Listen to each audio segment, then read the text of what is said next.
welcome back, everyone. This is very exciting. Some of you have been following the story so far, which is I've been painting Rocket Man director Dexter Fletcher, and we did all right under not always easy circumstances.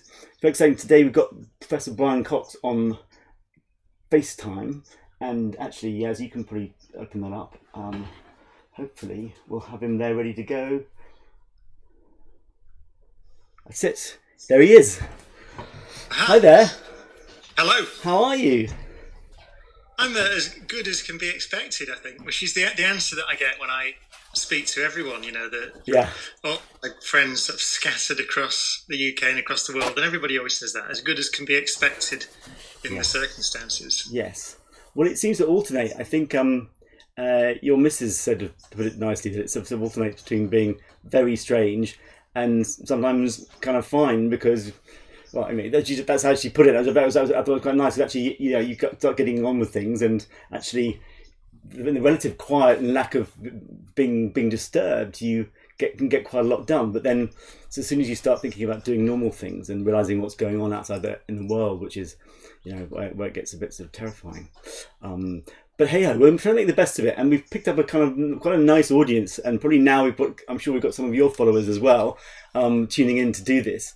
And the idea is, to partly do something which, is a sort of unusual thing for me, which is to show a bit of the process of how I actually do paintings. I usually don't suggest people come and watch me working because it can be a bit distracting. But actually, this kind of slightly misleading sense of privacy because I'm just doing this at home and you're on the end of a call.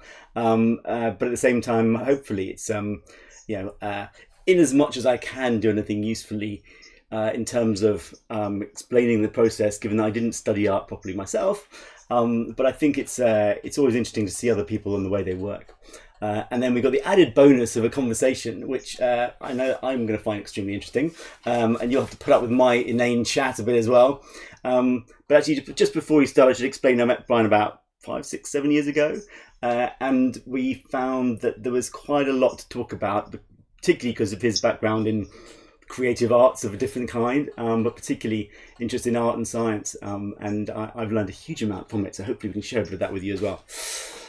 Anyway, so I'm going to actually I'm going to try and focus actually a little bit on the sort of drawing out, because basically the first stage of this for me is just to get a sense of where you should be in the composition. Obviously, normally I'd have you sitting in the studio, so I'd be able to think about all kinds of things. I have to make decisions about whether to have your hands in it, whether to be posing you, all that kind of thing. But actually, it's so important to be able to see your face. And I like the lighting. And we did actually do a little bit of setting up yesterday. And Brian rather cleverly went around the house thinking about where the lighting would be good. And for those of you who can see it on him, I think that what we have here is like predominantly coming from one way, but also a little bit of reflection on the other side, which helps really describe the contours of the face really nicely.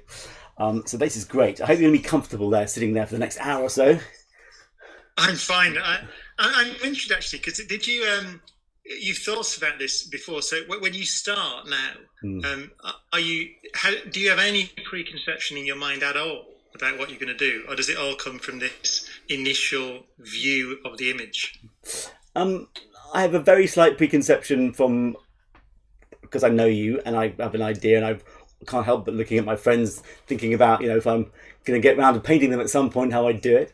But I think also having seen that lighting a few hours ago and getting an idea of it, I feel like sometimes you need to make the composition more interesting because the face isn't so interesting, or because the sort of lighting is not so interesting, or whatever. In this instance, I think there's going to be plenty going on, so I think to focus on the face will also that'll be the best way of showing people what I'm doing.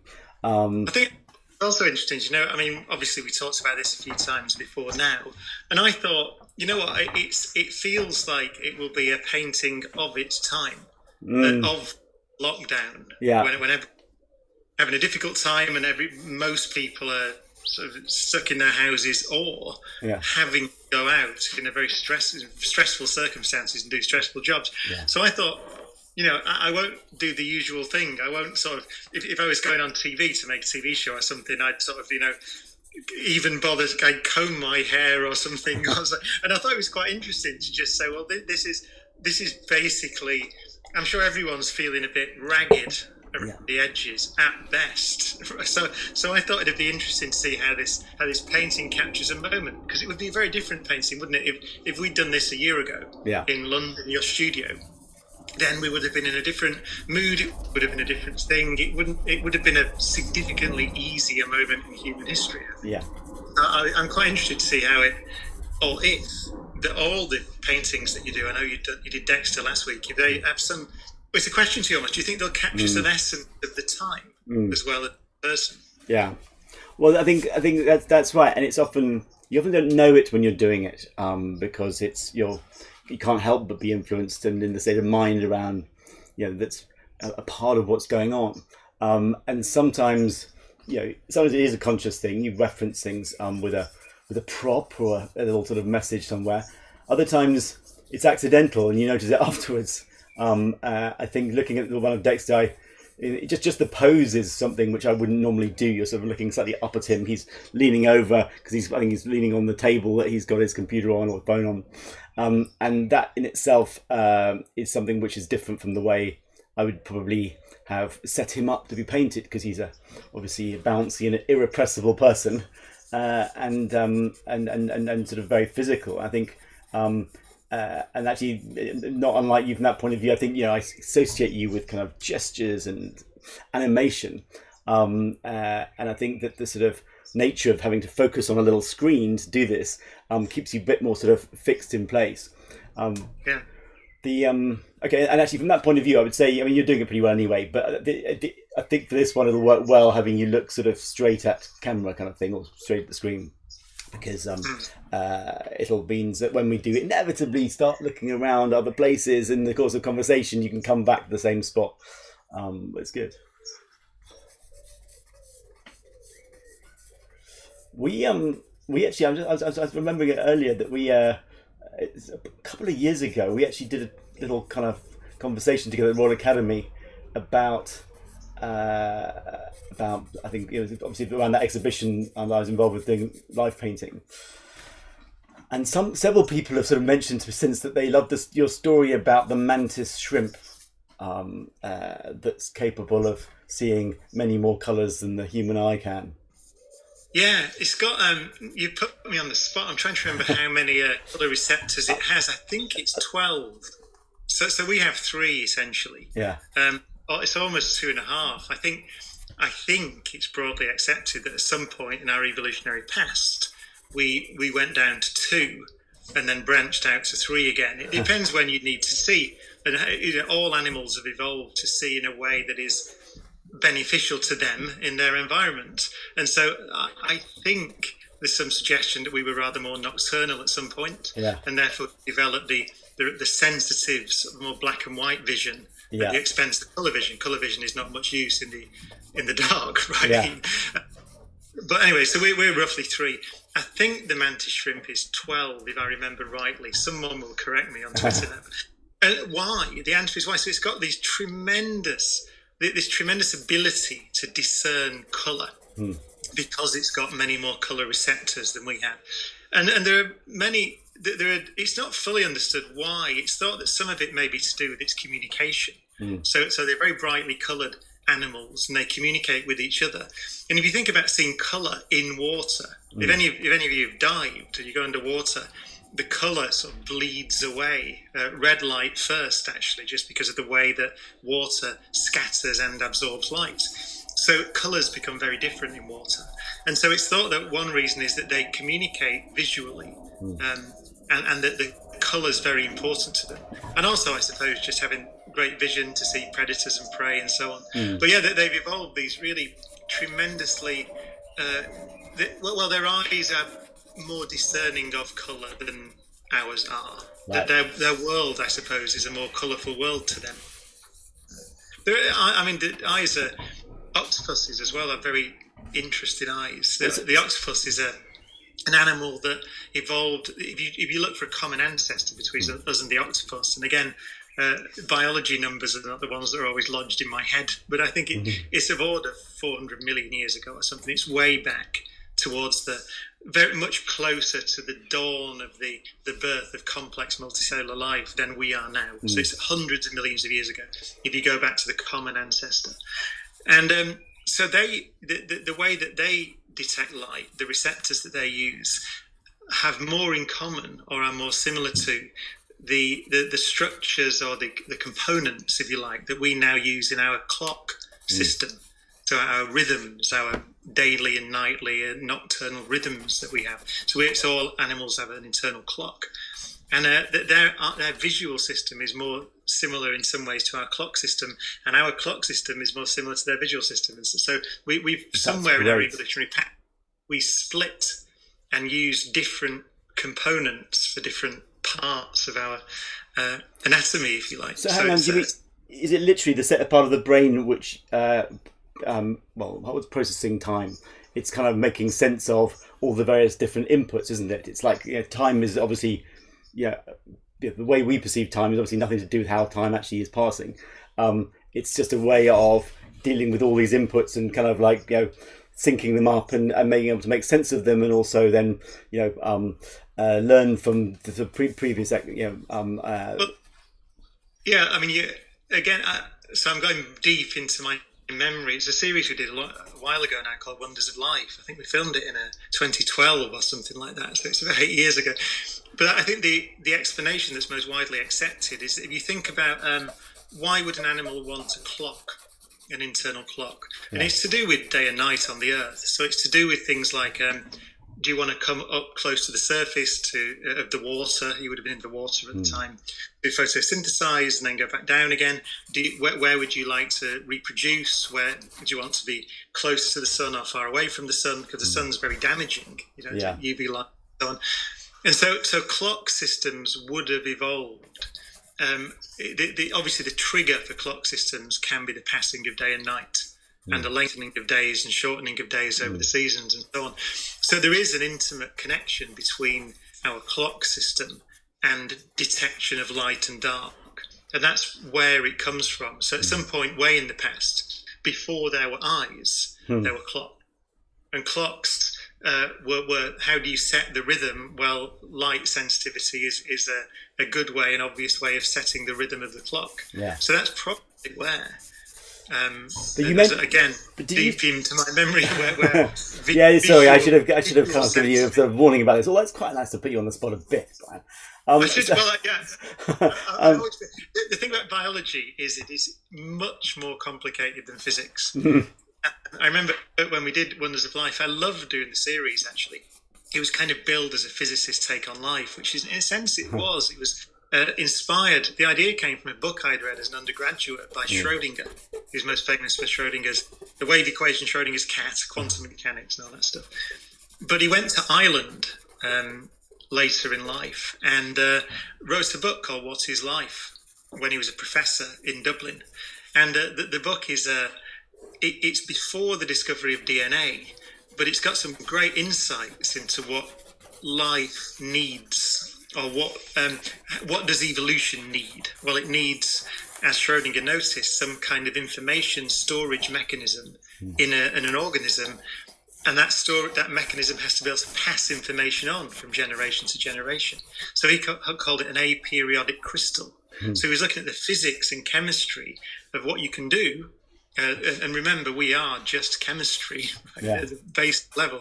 What you can do to build information storage and replication systems, and also the energetics of life. So this deep question, which is, how can it be that given that, I know that our song you mentioned earlier, My Earlier Life, Things Can Only Get Better, right? The Dee Ream song. So many people remember that. It absolutely, there's a law of physics that says that song is incorrect. Like, things cannot only get better. In fact, in general, things get worse over time. It's called the second law of thermodynamics. It just says that it's often talked of in terms of dropping an egg on the floor. Right. If you take an egg and roll it off the table, it smashes on the floor. That is becoming more disordered, and that's the general direction. Of things. So I was going to say a better and worse than sort of like definable terms in physics, or you're saying kind of chaos versus order is the equivalent. Yeah, and there's a technical explanation, which is that if you have, let's say you have a series of molecules or atoms that make up the egg, and you can arrange them in just a myriad different ways. And let's assume, so you just throw them up in the air, these countless trillions of atoms that make up the egg, and they all come down onto the floor. There are lots of ways of assembling those atoms, very few of which are an egg, right? An unbroken egg. Most of them are just a pile of atoms, right? And so the science of thermodynamics, which goes right back to the 19th century, is the science of trying to understand that. It's trying to understand how we quantify order and disorder. And that's basically the way that we do it. The way that we do it is we say, if all these combinations of atoms and arrangements of atoms are equally likely, then you can say that some structure, which is very precisely arranged, is much more unlikely than just the random distribution where you just can't tell, it's a big pile of mess on the floor. So that's the second law of thermodynamics. So that's how physics and the universe play out. The universe goes from order back close to the Big Bang, or at the Big Bang, a highly ordered universe to a highly disordered universe in the future. But in that universe, and this comes back to what we'll talk about in terms of art and humanity and so on, in that universe, it has happened in accord with the laws of physics that there are tremendously well-ordered structures, by which I mean you and me. In fact, not only planets and stars, but human beings. So as the great Richard Feynman said, collections of atoms that can think, right? Collections of atoms that can paint and create works of art and have this property called emotion, this ability to look out on the universe and find it beautiful. That seems to run counter to the laws of thermodynamics and the laws of common sense. Right? How could it be that these things have been assembled? And that's one of the things that Schrödinger thought about incredibly carefully in his book in the 1940s, this book called What is Life? And so in the series Wonders of Life, we tried to explore that physicist's take on life, which is not just to ask about things like evolution by natural selection and look at the species that are out there and all the wonders of life, but ask those deeper questions from fundamental physics about how it can possibly be that life exists at all, and what is it? You know, it's just hard to define. But that's interesting. Well, I was just going to say about the difference between physics and biology, because I think one of the things I enjoy when we've talked before is the idea, and I'm probably massively oversimplifying it, but that if you can't disprove something in physics, only you kind of theoretical terms, then it's possible. Whereas in biology, it must be a bit more black and white. It either is or isn't something, and so therefore, there are other more certainties in biology than in physics. Would you say? No. I mean, well, it's a good question. I mean, physics is a lot simpler, right? We're dealing with very laws of nature, which we've sort of abstracted from the complicated behavior of the world. So I'll give you an example. One of them is that one of the most basic laws that took a long time to realize, because it's not obvious, is that if you start something moving and you don't do anything else, no other forces act on the thing at all, it continues to move. Now, that's not our experience on Earth, right? If you go back to Greece, people like Aristotle, who were very smart people, thought that there had to be a reason something moves. So, and that's how, if you roll a ball or you try and push a chair across the floor, our experience is that if you stop pushing it, it stops moving. So that seems like the way that nature is. It's not, though. What's happening is there are forces acting on the chair as well as you pushing it, which is friction, right? The interaction between the molecules in the leg of the chair and the floor. And they all act together, and so if you don't carry on pushing the chair, it stops. But that's because there's something else happening.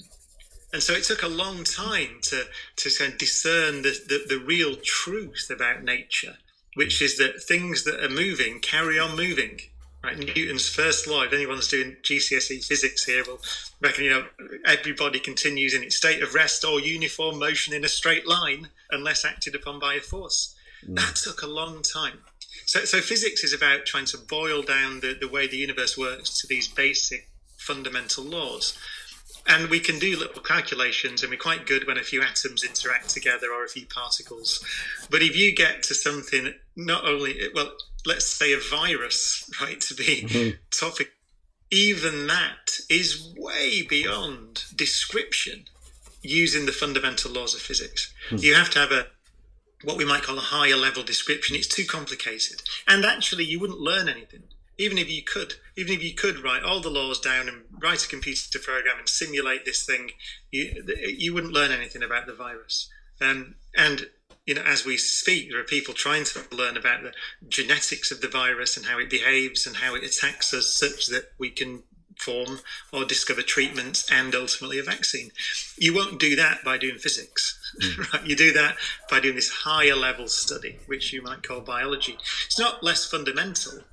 It's just a study of lots of things, big complex structures, rather than, I'm a particle physicist, so I'm all right. If I collide a single proton with an electron, I wrote my entire thesis, as there's thousands of people, about bumping single particles together, right? And even that's complicated. Yeah. So when you talk about billions of particles, and even something as simple as a virus, then physics is never going to be any use. Yeah. So that's the thing about science. It's a series of different descriptions of reality. And that's why I think I'm talking a lot. I should get you to talk. That's why I think art, what is art? It is a description of reality. First I'll ask you that question. Is art a description of reality? Well, it's an exploration of it, either by trying to follow it, and obviously before photography, it was generally, the idea was to record what you were seeing and show it.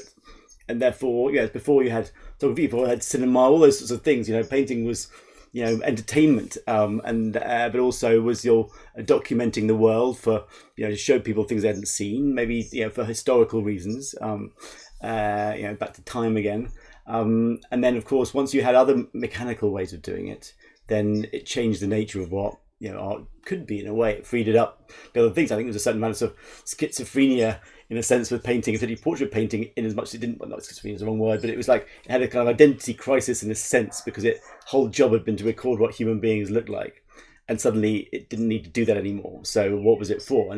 But actually, I think what's become is a way of interpreting things and showing different ways of looking at things. So it's almost become the opposite of what it was before.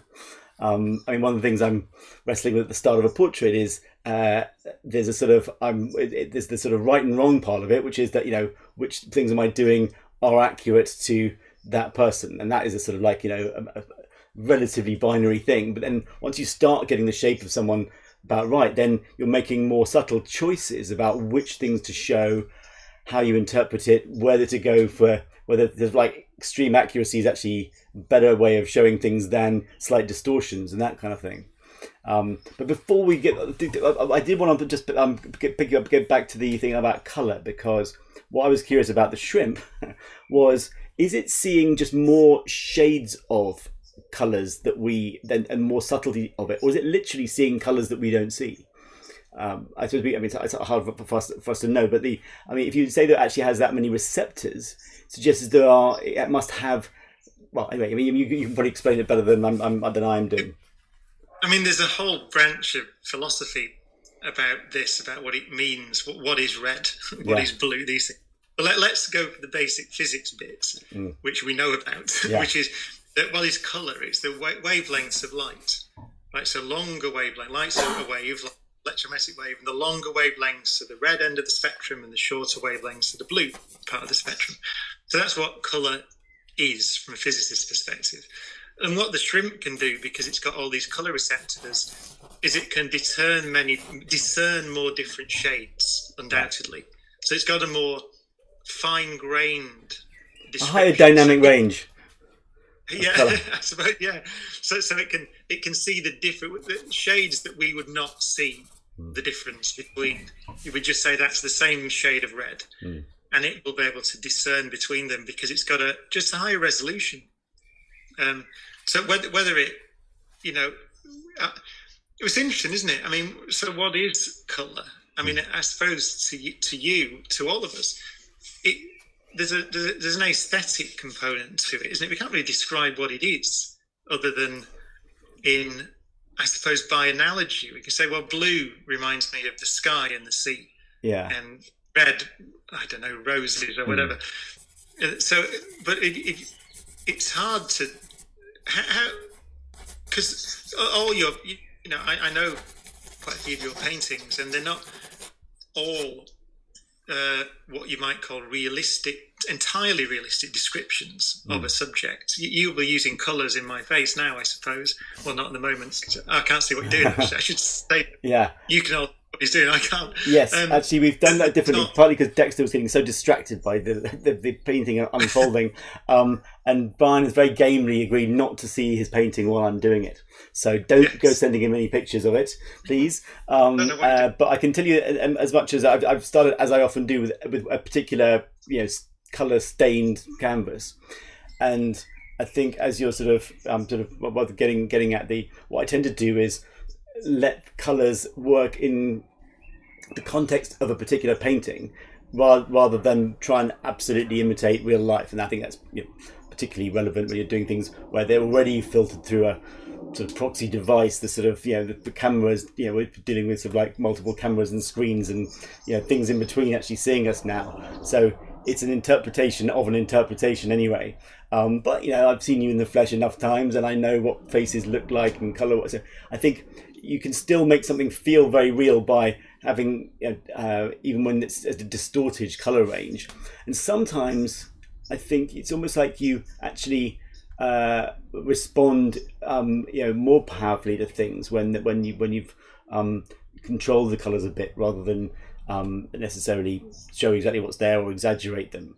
It's something I've never really stopped to think about why, but I find it's often a very, very effective way of drawing you into a picture. But you still have to have the areas that should be red, even if there isn't any red in the painting at all, warmer toned than the bits that are that are less so. And so it's got to work. It's got to be accurate within the context of that particular work.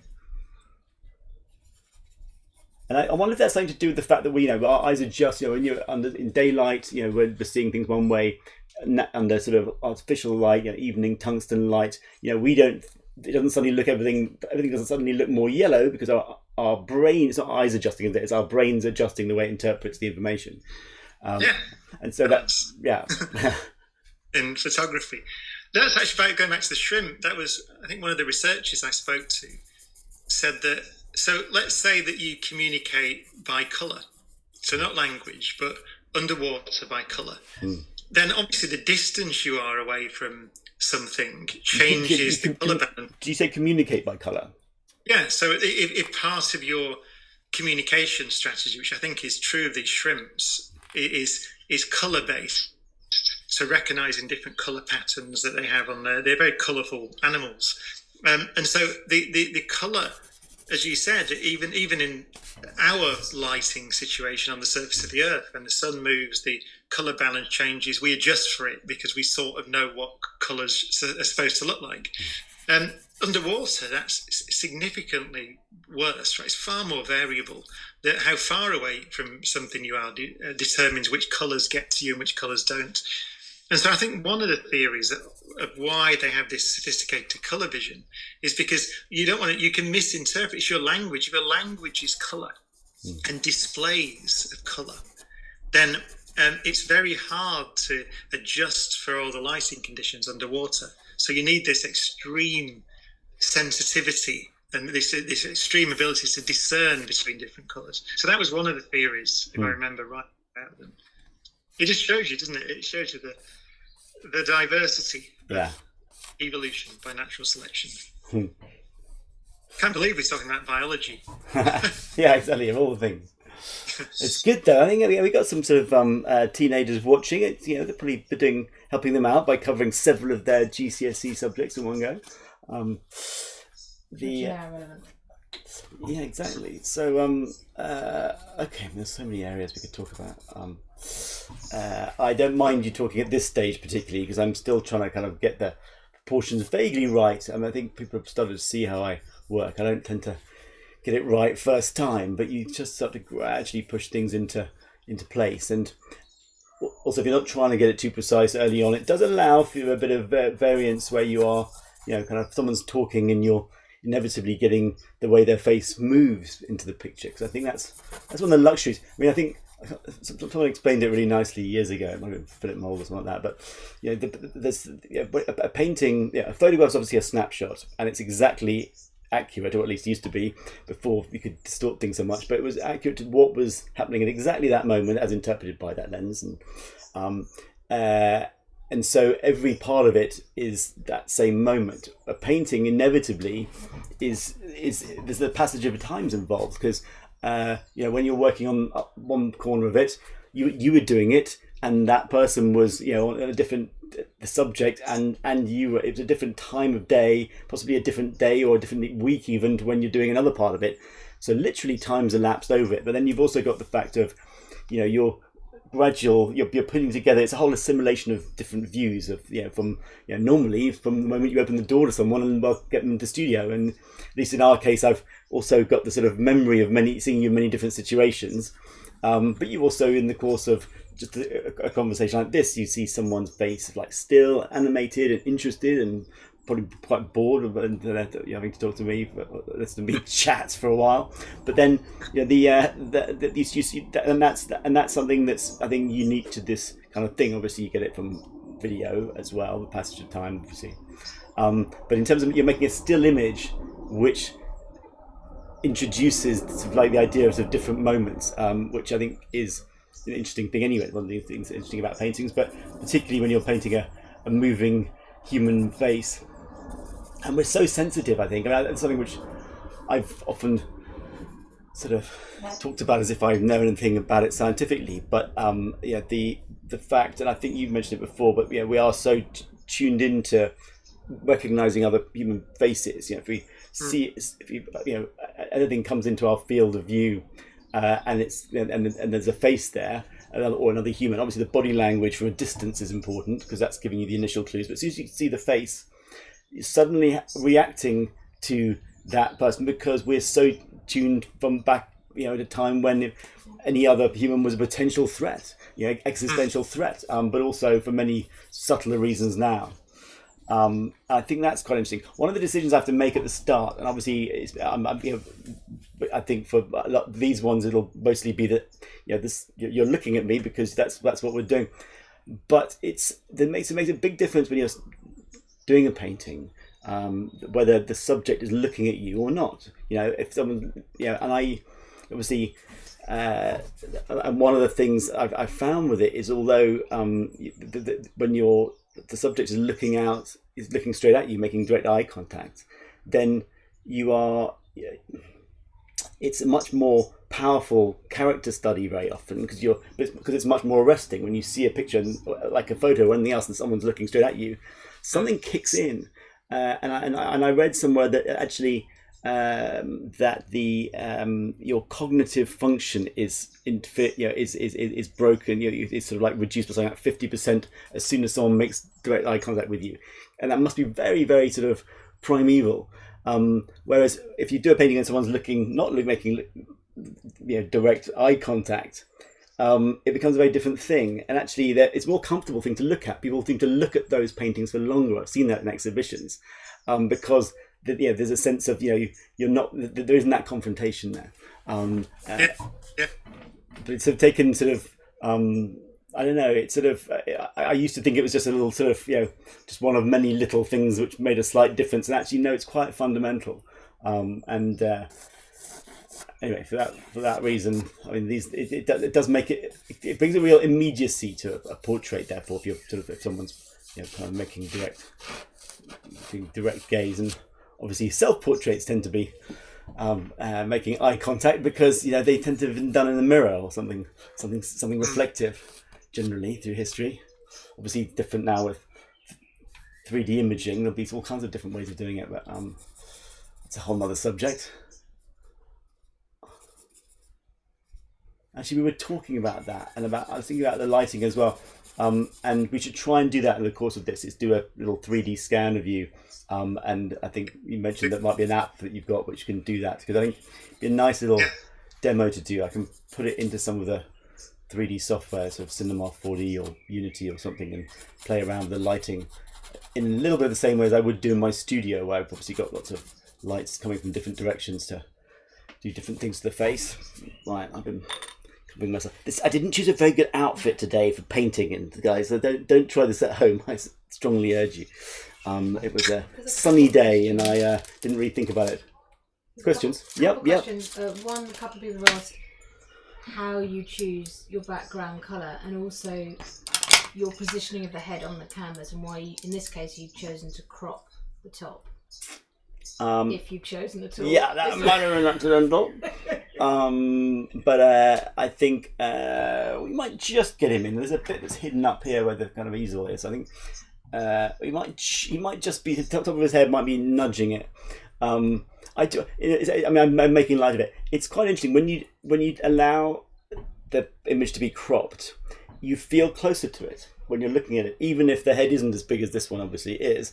And I thought I'd make this big because not quite often when you're doing things from life, you tend to sort of just slightly accidentally. Sometimes I know some people deliberately do this sort of like thing where you kind of measure things by being the same size, but certainly they tend to have a slight more of a relationship between the size of the head to the size of the how close someone is to you.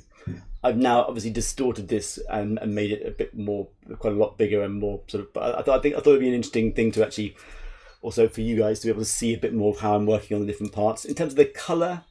It was just the thing. I mean, I happen to have about half a dozen canvases I brought home from the studio, and most of them stained already. And I just was looking through them earlier, and I saw this one and thought this would work with Brian. I don't know why, although actually the way he's sat, it's nice because there's no kind of distracting colour in the shirt, the background, or anything.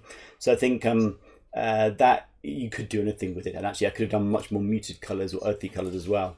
But we'll see how we get on, and it will help make illustrate some of those points that we were talking about earlier about the sort of how and why you might distort the colours in a picture.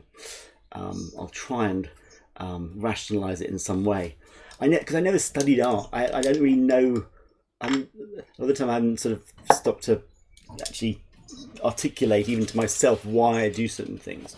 And so it's quite nice having these questions coming through because I start to realise where I'm doing things that are sort of puzzling, and sometimes when I'm doing things which make sense. But anyway, now we've got Brian here. We should take advantage and ask him some questions too. So your thing about colliding particles must have meant it was very interesting. When did you know about the thing at CERN? I know because you ended up being involved with that. But was that something that was already being talked about when you were studying, or did that come later? Yeah. Oh, yeah. I mean, I started doing particle physics in when would it be? PhD 1995 when I started my PhD. And then, these machines are designed, 20 years in advance, at least. It had been talked about way before that. I mean, the LHC at CERN is in this 27 kilometre long tunnel, and that tunnel was already there. It was a previous accelerator that was in the tunnel. So it was. I think, if I remember rightly, it had always been envisaged when that big tunnel, because that's most of the cost, right, is digging a 27 kilometre circular tunnel underneath the Jura Mountains in Geneva and France. So I think it had always been considered that there would be a different machine with technology that had not yet been invented, essentially, because you're talking about 30 years back that could go in there with different cases. And so, that was always on the table. And so, what was new about this thing? I mean, I saw pictures of the massive sensor. It's kind of a sensor, isn't it? And what's there's some amazing stats on it. I can't remember what they were about. What's the speed of the photograph, or the ISO or something like that. So I mean, it doesn't have some insane kind of fraction of a millionth of a second. We have collisions, we're talking about things at nanosecond scale, things, so it's 1,000 millionths of a second. Things like that. But essentially, you're right, they're cameras, but in buildings that are the size of St Paul's Cathedral underground. Amazing. And the reason for that is that when you're colliding particles together at these extremely high energies, so they're going very, very fast around the around the accelerator, 99.99999% the speed of light. Yeah. So go around 40,000, is it 40,000 times a second around this ring. Yeah. So that's so that when you bang them together, you have access to huge energies in a very small space. But the energies that were present, characteristic of the universe less than a billionth of a second after the Big Bang, because that's what you're trying to do. You're trying to understand physics, so the way nature behaves as it did back then. And things were a lot simpler back then, believe it or not. So it's why were they simpler? Because there was less else existing to confuse things and get in the way. Yeah, and also in a deeper sense that physics in a way, if you think about water vapor in the air, so it's a very simple thing, a cloud, right? But if you cool the cloud down, then what can happen is that some of the cloud can form into snowflakes, and snowflakes are tremendously complicated objects.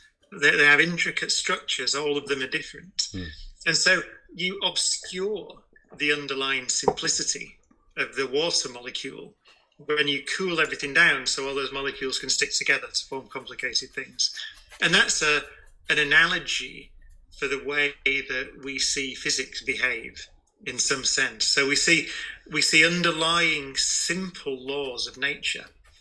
And as the universe cools down, and things like gravity attract things together, and also in a more fundamental level, things change as they get cooler and cooler as the energies drop, then the complexity masks the underlying simplicity. And I think snowflakes are a good example. Snowflakes are great, actually, just to divert a bit. There's a great book by Kepler, Johannes Kepler. Yeah. It's one of my favorite books, called On the Six-Cornered Snowflake, that he wrote 1620 or something like that, I think it was. And it's, you see, so Kepler is most famous, if you're a physicist, for his laws of planetary motion, which laid the ground for Newton later in the 1680s to write the Principia Mathematica and really lay the foundations of modern science. But Kepler, so he's famous for observing the planets, looking at the data, working out that planets move in ellipses and things like that. But what you see in this book is him trying to understand snowflakes, because there's something similar about all snowflakes. It goes back to what we're talking about in particle physics, actually. So there's something about a snowflake, that six-sidedness. There's some kind of sense of symmetry about them, even though every single one is different. The reason, by the way, every single one is different is because their formation is affected by their history. So their path from the top of the atmosphere, wherever they start to form up in a high cloud, down to the ground, determines how they grow. So they all start in the same way? They all start the same and change all the way around? The nucleus of stuff around a little something, but they grow as crystals depending on things like how humid is it in their local environment, how cold is it, what's the rate of change of temperature, and all these things as they fall. And because they all have different life histories, like human beings in a sense, they all look different. And so they're frozen moments, right? It's almost a four-dimensional thing, a snowflake. It's reflective, its detailed structure is reflective of its whole life. And how from its birth to when it lands on the ground. So they're beautiful things. But there's something similar about them all. And Kepler, genius, because it's 1620. I mean, no one knew about atoms and molecules and all that stuff. But you see in this book, he's a great writer, that he's saying there's something about it must be something to do with the underlying building blocks, the building blocks of the snowflake, and how those things stick together. It must be telling us something about the deeper structure of nature, because I can see this symmetry in all snowflakes. And he's absolutely right. And it's such a modern way of thinking. It's so, when I read that book, I just thought, there's some people that are true geniuses, right? Some people are really clever, right? And some people are really great. And I'll ask you in a moment, actually, talk about art in that way, to say, because there's a difference, isn't there, between true genius and just someone who's brilliant because they practice a lot and they're really great. Yeah. And I think Kepler, because he discerned that underlying message, that one of the first people ever to do it, who's a true genius. I would love to meet Kepler, actually. People say Einstein and Newton. I think I'd like to meet Kepler if I could choose one scientist. I'd recommend that book. But I was going to ask you that question. So if I said to you, in terms of portrait, let's say portrait painters, are you prepared to say, do you have that feeling of some who are true genius and some who are just brilliant? Well, I mean, I guess for me, the definition of genius has always been invention. I think as you're kind of getting at the being really, really good at doing something well, and particularly in relation to something where you're trying to get something right in as much as you can try and get something right, is one thing. But invention is something else, and I've always wondered, actually, I don't know if it applies to the Kepler and the people you're talking about, but whether to invent things prolifically rather than doing it once or twice by accident. But either way, actually, it requires experimenting, taking chances, doing things that haven't been done before. Sometimes they go right, sometimes not. Presumably, therefore, the more inventive you are, the more things that go wrong. And if that implies, I think there's more of a sort of, the kind of experimentation is obviously a kind of fundamental part of scientific discovery.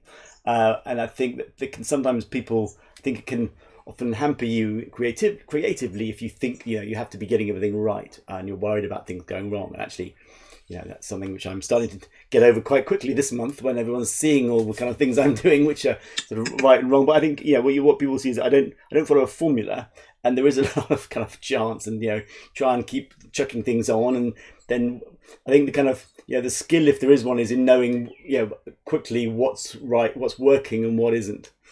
In terms of, that's a very interesting question about a genius portraitist. I mean, I think there are plenty of, I think there is a number of genius artists who happen to also use portraits as subjects. I think if we widen it to that, then I think it is pretty broad, because I think everyone from Leonardo to Picasso and a lot of others who I think innovated in small ways. Obviously, a large part of their work was portraits. Whereas it's a series, think of them as primarily portraitists, even if a large part of the work was. And I think I love Joseph Wright. Yes. I love his paintings. He's not necessarily a portrait artist, but he painted these faces. There's a very famous bird in an air pump, isn't there? I don't know if that's what it's called, but it's a dove or something having the air pumped out of the vessel in which it sits. And I was introduced to it by the great book, The Age of Wonder, by Richard Holmes, which is another brilliant book. Because he's most famous as a biographer of romantic poets, right? But he got interested in the romantic era of science. It goes to the heart of what we often talk about, actually, that both science and art are depictions of nature, really. They're the same, at their foundation, they have the same inspiration, which is nature itself, isn't it? It's trying to understand and explore and depict and explain the world that we see. And they're both, in that sense, they're both the same thing, right? They come from the same human desire.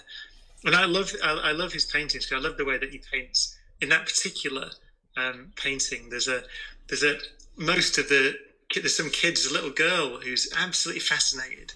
And there's another one who's hiding her face, because he's pumping the air out of this thing in which contains this bird. Yeah. And it's lit the moon, the lighting's incredible. Yeah. But this girl can't tear her gaze away from this thing. It's almost like it's the horror and fascination of the world, right, painted in this face. And I think it's brilliant. So I don't know why I started talking about that. But there's something lovely also about the kind of kids have a sort of wonderfully unsentimental fascination with kind of some of the dramas of the natural world, in a sense, which then I think as you get a bit older, then you might maybe kind of start to empathise with the sort of the plight of the animal, or whatever it is. And I think and you're absolutely right about that one. It's sort of capturing that sort of lovely moment, and it's a mixture of sort of art and science and youth. Actually, I'm sorry. I've kind of so many things I want to ask you, Brian. God, I could go on for ages. I just got a text. I've got to say, I just got a text message from my friend Alice, Yeah. who works on a film in Forces of Nature, a series I did a while ago, who gave me that book, Kepler, the 600 snowflakes. She said, I just got to say hello because she said, I'm so glad you're talking about that. Because she introduced me to that book, and it was great. So thank you, Alice, for that. Anyway, it's like, so with Kepler, was he? So at what stage was it? I mean, is it apocryphal, that story about how the Chinese didn't kind of develop optics till later because they had porcelain and ceramics and that sort of thing as vessels for eating and drinking from, whereas in the West we didn't have that. We then, because of glassware, it was an accidental discovery because we were using glass as things to drink out of, and then lenses and the ability to refract light, and then obviously telescopes and cameras and things like that happened quicker over in the West. Do you know that story? I've heard that, and I don't know. I've heard that. It makes sense. Kepler, though, is before the telescope. Yeah, we'll get. So he was using observations by. I always pronounce him wrong. It's Tycho or Tycho Brahe, the Danish nobleman. Very famous observations of the planets, because obviously the great thing about astronomy is probably a thing for everyone who's trapped in their houses or not going out very much at the moment. At least like tonight, it's going to be a beautiful. You can go out in the morning, and as long as the weather stays until the morning, you can see Jupiter and Mars and Saturn in the morning, and you can see Venus at night. So you can see the planets with your own eyes. You can see all those quite clearly. Venus is pretty much the brightest thing in the sky at the moment, and in the morning, just before the sunrise, you'll see Jupiter, Saturn, and Mars there, very bright. And so the motion of the planets was known way before the telescope. What the telescope did when Galileo got his hands on that glass from Venice that you mentioned is he managed to see the moons of Jupiter, which you can see with the smallest telescope or even binoculars. And if you see the moons of Jupiter, everybody who looks at them immediately notices that they're going round Jupiter. It's so obvious that those things are going round Jupiter, and that tells you that the Earth is not the centre of the universe, because it's obvious that there are things going round something else. And I think that was a key moment with the telescope. You cannot see them with the naked eye, only just. I wonder how different human history would have been had Jupiter been closer. Or there had this some planet closer where you could see the moons of another planet, because then stuff goes around other stuff and not just us. We're not the centre of all things. But it took until as you said, the invention of the telescope, Galileo, mid 17th century. And were people already recording the relative positions of the different planets in the sky before that? So could things have been worked out mathematically if they thought to do it before the telescope? Oh yeah. So that was Copernicus, really, the genius of. The interesting thing, I looked at this a lot, and again, sort of transgressing into the history of science. There's a lot of debate about these things, but it seems that you don't need to assume that everything goes around the sun, the planets go around the sun, to make predictions about where the planets are going to be at different times of year, many years into the future, or even predict solar eclipses and lunar eclipses. You don't need to have that model. You can have a different model. And the different models are equally valid in a sense. If all you care about is calculating the position of things. And what people cared about way back was they cared about calculating the position of things for religious reasons, but also the passing of the season, things like that. So your model doesn't need to be right. It just needs to be predictive. And so I think many historians think that people didn't really care.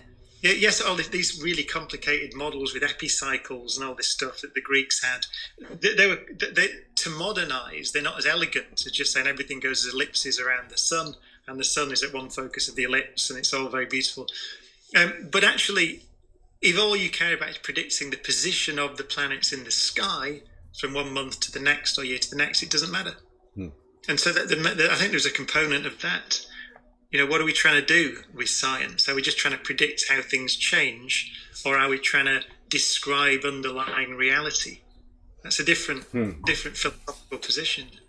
Hey, look, this is. I'm told that we're kind of coming close to the end of our hour. We've got 5 minutes or so, guess. I'm quite enjoying to know how you're doing. I wouldn't mind carrying on for a little bit longer if we could keep it. Well, just going to write one over. If it breaks any of the connections, let me know. Some things are kind of tied to an hour. We won't do that too much longer. Right? So I'm making good start. I love talking to you about these things as well. I want to talk to you about optics as well, because I think there's a lot of interesting things there between linking again what we see, which is obviously what you do when you're looking at a painting, but also how much of science hinges around optics. And one of the things which I think is fascinating is about speed of light. On more than one occasion, and sometimes after a few drinks, I've grilled Brian on time travel and that kind of thing, and he's very politely sort of corrected some of my assumptions about it. But and you mentioned that just now getting very close to the speed of light. So if you were travelling just under the speed of light and you turn a torch on, you've told me before that the light coming from the torch isn't therefore travelling at the speed of light plus however fast you're travelling, because it's still limited by the speed of light. So in theory, you'd see the beam of light going outwards. And if, as we know, if you were far enough away, several light years away, and had a powerful enough telescope to look back on ourselves, we would be looking at what was happening several years ago. So that's not quite time travel, but it's certainly warping our sort of sense of time. That the sort of reality of what we think, because we see something happening now, it must be going on now. But obviously that's not the case. Is that even physically possible to have one day you could have optics powerful enough to zoom in closely on? I suppose there aren't many atmospheric things getting in the way. Obviously, you need insane type of engineering that could create a series of lenses that could magnify things to that degree. But is it theoretically possible to make a machine that could do that? To look into our past. To see, exactly. To see, I mean, obviously, you'd have to have something that if you were doing it from here, you have to bounce it off something as well, a kind of big mirror or something like that. Yeah. So, but there's lots of things. So, no, the simple statement is no. Right? Yeah. As it often is when I ask one of my questions. You could imagine building giant mirrors, putting them out in space. You put a big mirror a light year away. Yeah. Send it out into the universe. Position it a light year away. Yeah. And then build a big telescope and look at the mirror. Yeah. And focus it back on Earth. Yeah. Indeed, once you've done that, you will see the Earth as it was a few years ago. 2 years ago. But you'll never see. But you can't see back further than the time that you got the mirrors in position. Right. Because you've got to get it to the place. So it's going to take that much time. Yeah. You can't go, this is really cool. Yeah. I'll stick a mirror up there and watch. It's Easter, isn't it? I'll watch Jesus. You can't. Yeah. That's not possible in relativity. But it is true. You are right. This is not really. But what if you could? Yeah. What if you put several mirrors in different directions a light year away, and they're all a light year apart? Would you then be bouncing off one that's bouncing off another that was actually before you put them out there? No. The key point is that you'll never be able to see light beams that set off before you put the mirrors there, right? At the very minimum, and actually more, because you can't travel faster than light. But if right now you sent off 2 rockets at the speed of light in opposite directions, and their mirrors are all angled in a way that you're then in a year from now looking at one, and the light is then bouncing off that one to the other one, which is nearly 2 light years away from that one, and back to Earth. Think about it this way. Let's say that I'm never going to catch him out. Let's say there's a light beam that's set off when we're at the turn of the 20th century. Right. So 120 years ago, today, some light beams went out into the universe, right? An image of the Earth as it was then, because obviously there's light that set off from the Earth, and now it will be 120 light years away, right? So if you wanted to, your plan, I would have to overtake that light with my mirror, right, and then put it there, and then indeed the light would bounce off and come back again. Yeah, but I'd have to overtake the light. Yeah, no, I see. You're determined, but it's not going to happen. No, I see.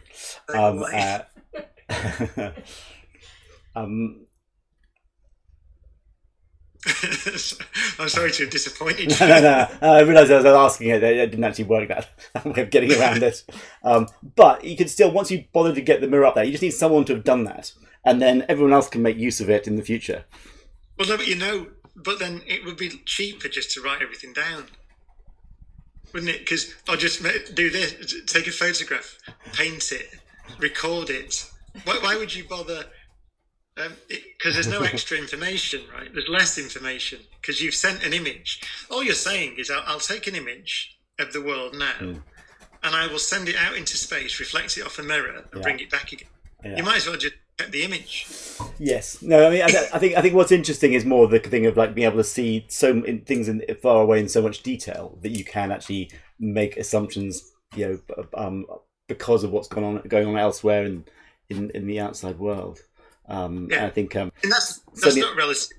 Yeah. The thing is, that's not really relativity. The idea that we look at the Andromeda galaxy, it's 2 million light years away, so we see it as it was 2 million years in the past. Yeah. That's just the fact light takes a while to travel.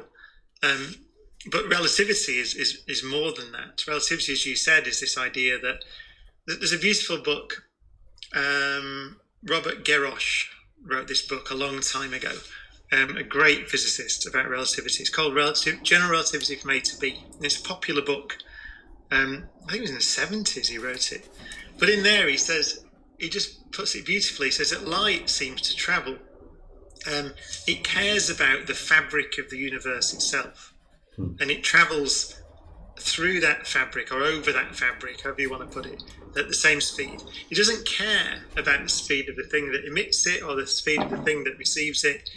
It just sets off and goes at the speed of light through the universe. And it's a really nice way to think. It's one of those fundamental properties of the universe that light always travels at the same speed. That it's a very strange thing. And it has these consequences that Einstein works out. He was the first person to take that literally, I think, although it had been strongly suggested from the 1860s onwards. But in 1905, Einstein took it literally. He said, what happens if the speed of light is the same for all observers? Right. So that's it. You always measure the speed of light to be the same. And what happens is you end up having to build a new theory of space and time. As a result. And that's what he did in 1905. So it's relativity is it's actually quite simple. We teach it in the first year at university, special relativity. So it's not hard mathematically. It's just a bit. It's counterintuitive. Yeah. What was that film? Was it Interstellar? Was a bit about that, wasn't it? Yeah, which was really primarily written by Kip Thorne, who is probably the world's expert on general relativity. Great. I would say, if not the. I mean, he won the Nobel Prize recently. Yeah. For gravity waves. And Kip Thorne is a great genius.